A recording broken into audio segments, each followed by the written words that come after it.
ये है धरती का सबसे ठंडा, सबसे सुनसान कोना, अंटार्कटिका, जहां जिंदगी लगभग असंभव है।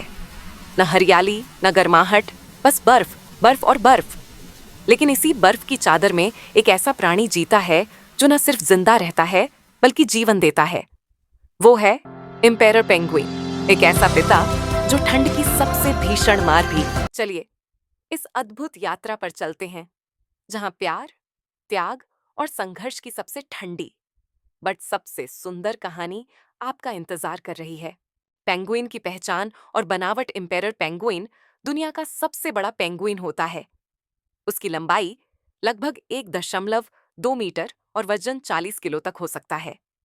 इसके सुंदर काले सफेद पंख और सुनहरे पीले गले की धारियां इसे एक शाही पक्षी की छवि देती हैं। बर्फ पर इसकी चाल धीमी होती है, लेकिन पानी में यह अविश्वसनीय रूप से तेज तैराक होता है।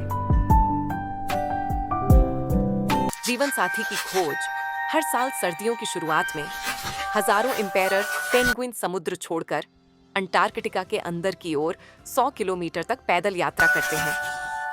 वे खुले मैदान में इकट्ठा होते हैं, जहां नर और मादा एक दूसरे को विशेष ध्वनियों और नृत्य से आकर्षित करते हैं। एक बार जोड़ी बनती है, वो जीवन भर साथ रह सकती है। अंडा और जिम्मेदारी। मादा पेंगुइन अंडा देती है, लेकिन सिर्फ एक। इसके बाद वह भोजन की तलाश में समुद्र की ओर लौट जाती है। अब जिम्मेदारी है नर पेंगुइन की। वह अंडे को अपने पैरों पर रखता है और अपने पेट की त्वचा से उसे ढक कर गर्मी देता है।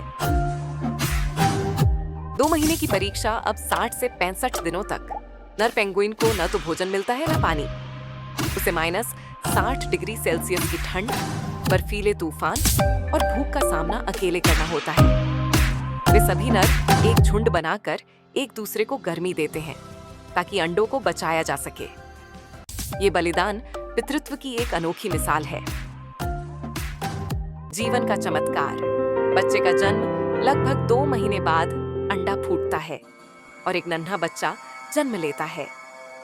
ये बच्चा बहुत नाजुक होता है। अगर उसे कुछ ही मिनटों तक भी ठंड लग जाए तो वह जीवित नहीं रह सकता। नर पेंगुइन अपने शरीर की गर्मी से उसे जीवित रखता है।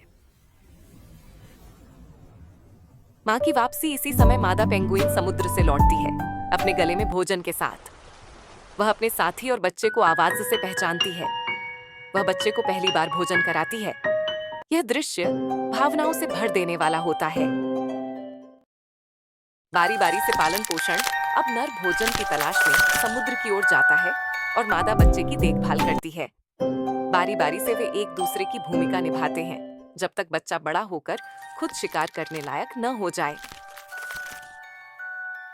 नया जीवन चक्र। कुछ हफ्तों में बच्चा बड़ा हो जाता है, अपने माता पिता को छोड़कर समुद्र की ओर चला जाता है, अपनी नई जिंदगी की ओर। ये चक्र हर साल दोहराया जाता है और हर बार समर्पण, संघर्ष और प्रेम की एक नई कहानी लिखी जाती है।